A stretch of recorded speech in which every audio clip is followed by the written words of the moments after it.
From the Albuquerque Journal, this is the leading news. I'm Gino Gutierrez. It's Tuesday, February 17th. Here's what we're covering on today's episode. New Mexico lawmakers have unanimously approved a 4-member bipartisan truth-finding commission to investigate Jeffrey Epstein's ties to the state, particularly allegations of sexual abuse at his Zorro Ranch property in Santa Fe County. The House voted 62-0 to create the panel, led by Representative Andrea Romero, a Democrat from Santa Fe. The commission will hold its first meeting Tuesday at the Roundhouse, allow public testimony, issue subpoenas, coordinate with law enforcement, but it cannot file criminal charges. A public report is due by the end of the year. The move comes amid renewed scrutiny of Epstein's activities in New Mexico, including past investigations led by state officials and questions about what former leaders may have known. Lawmakers say the goal is to identify gaps in oversight and ensure that similar abuses cannot happen again.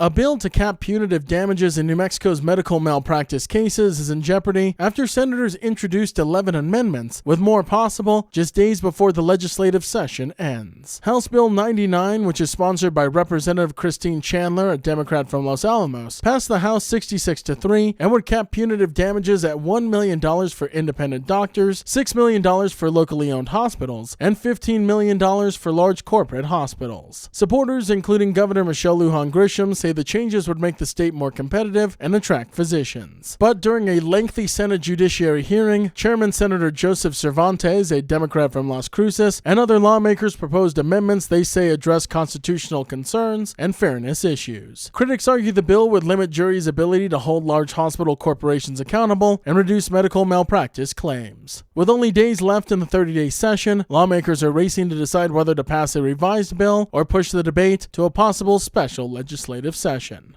The first trial tied to last year's deadly shooting at Young Park ended Monday with 21-year-old Tomas Rivas convicted on 3 counts of first-degree murder. A jury found Rivas guilty in the March 21st shooting deaths of Derek Estrada, Andrew A.J. Madrid, and Jason Gomez after a 6-day trial and only few hours of deliberation. Prosecutors argued that Rivas was the leader of a group who arrived armed at the Las Cruces car meet and opened fire into a crowd of more than 100 people. Though he claimed self-defense, jurors agreed he acted with, quote, a depraved mind by shooting repeatedly in a crowded public space. Defense attorneys said Rivas did not fire the fatal shots and accused police of rushing to judgment. But District Attorney Fernando Macias called the verdict a stand against violence in Doña Ana County. Rivas faces life in prison on each count. Trials for the 3 other defendants, including his brother, are still pending. And the New Mexico Senate approved an $11.1 billion state budget Monday that fully funds Governor Michelle Lujan Grisham's landmark universal child care program, but not without controversy. In a late change, lawmakers stripped out a proposed 1% salary raise for teachers and state workers to free up money for expanded food assistance for seniors. Senate Finance Chairman George Munoz, a Democrat from Gallup, said the budget instead boosts state contribution towards educators' health insurance, which could increase some teachers' take-home pay. Labor unions and some lawmakers criticized the move, however, calling the process rushed and lacking transparency. The budget passed on a 23-16 party line vote. Overall, spending would rise 2.6% over current levels, a slower increase than in recent years, while preserving about $3 billion in reserves. The plan now heads back to the House, with only days left in the session. The leading news is powered by the journalism of the Albuquerque Journal. If you enjoy hearing all of the stories we share with you here daily, please consider becoming a digital subscriber to the Journal by utilizing the discount code in our show notes. Every subscription helps support local journalism and allows us to provide you with the news that matters to you. Now taking a look at Albuquerque's weather forecast. Patching blowing dust is expected today after 11 a.m., partly sunny with a high near 58. As for this evening, mostly clear skies are expected with a low around 31. To keep up with all the latest news from the Albuquerque Journal, you can visit our website at abqjournal.com. That's the leading news. I'm Gino Gutierrez. We'll be back tomorrow.